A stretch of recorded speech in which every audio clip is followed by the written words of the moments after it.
जिस व्यक्ति ने अपनी जीवन काल में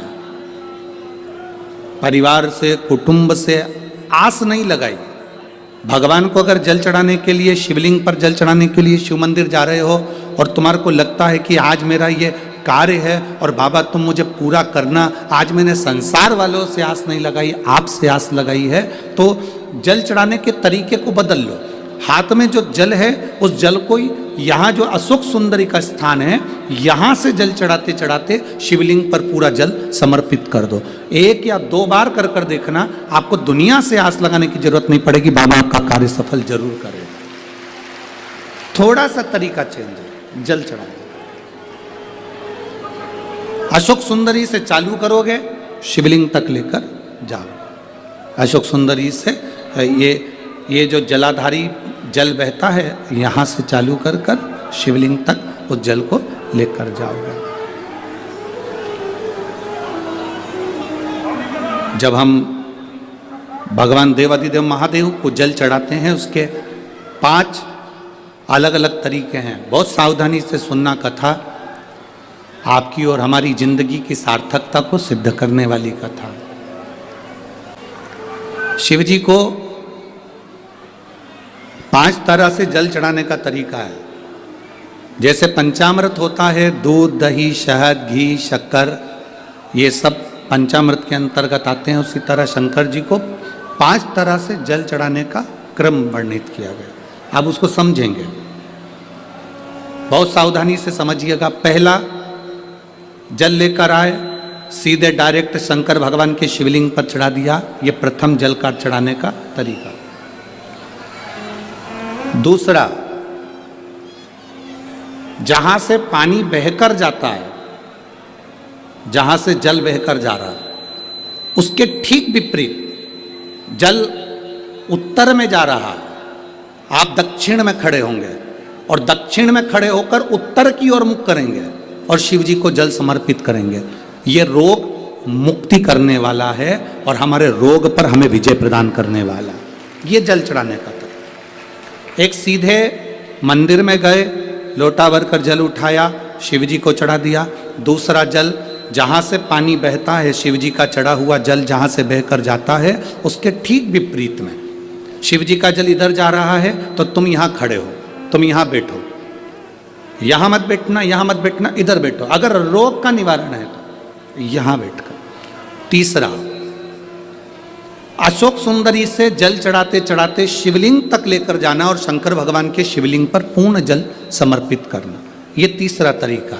ये कार्य की सिद्धता के लिए। हम जब किसी से आस ना लगाकर परमात्मा से विनती करते हैं तो वो विनती करने का तरीका। तीसरा।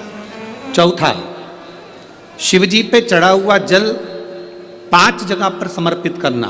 गणेश जी, कार्तिकेय, अशोक सुंदरी, शिवलिंग और जलाधारी। ये चौथा क्रम है। भोले बाबा की कृपा का मैं क्या वर्णन करूं गुरुदेव। आप जो जल चढ़ाने का तरीका वर्णित करते हो, अगर उसको नियम से धारण करने वाला व्यक्ति होता है तो बाबा सुनता जरूर है। गुरुदेव, 2013 में मेरी शादी हुई, मुझे संतान का सुख नहीं हुआ। 10 साल हो गए, औलाद नहीं हुई। दिल्ली का एक हॉस्पिटल जिसको हम दिखा सकते थे, अच्छे से अच्छा डॉक्टर जिससे हम जांच करा सकते थे, उसके अनुसार हमारे को संतान का सुख नहीं था। आयुर्वेदिक डॉक्टर, अंग्रेजी दवाई, होम्योपैथिक सब कराई, IVF भी कराया तो भी संतान का सुख नहीं आया। आखिरी में डॉक्टर ने कह दिया इधर उधर मत भटको, तुम्हें संतान नहीं होगी। जिसने जहाँ कहा हम वहाँ पर भी गए, गोदी भरवाई, झोली भरवाई, पर संतान नहीं आई। गुरुदेव, मेरे बाबा की कृपा किसको कहते हैं। आपने बेलपत्री के वृक्ष के नीचे जल चढ़ाना, उसमें से जल बचाकर शिव जी को समर्पित करना, सफ़ेद आंकड़े की जड़ का प्रयोग करना, ये बताया था। और मेरे बाबा की कृपा से मेरा गर्भ ठेरा। मेरे बाबा ने मुझे आज 10 साल के बाद औलाद दी है। मैं उसको यहाँ प्रणाम कराने के लिए लेकर आई हूँ, उसको नमन कराने के लिए लाई। बच्चा लाए हैं क्या साथ में? बाबू को लाए हैं क्या? नहीं लाए? ठीक है। मैं प्रणाम करने के लिए लाई हूँ। गुरुदेव बाबा बाबा है, बैठिए बहन। शिव तत्व है, एक जल चढ़ाने का तरीका।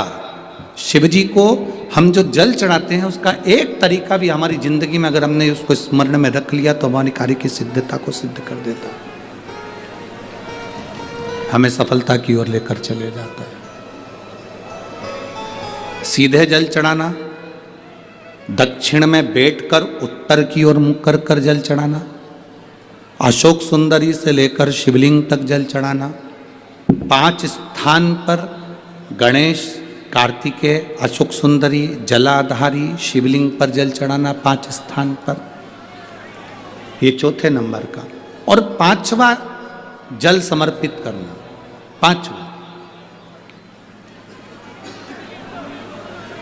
5वें नंबर का जल।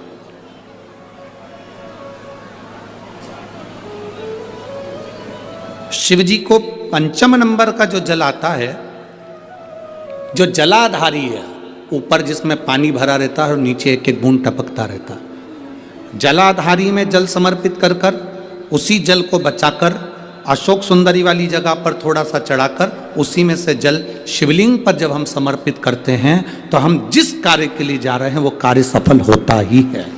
ये 5वां नंबर का जल समर्पण।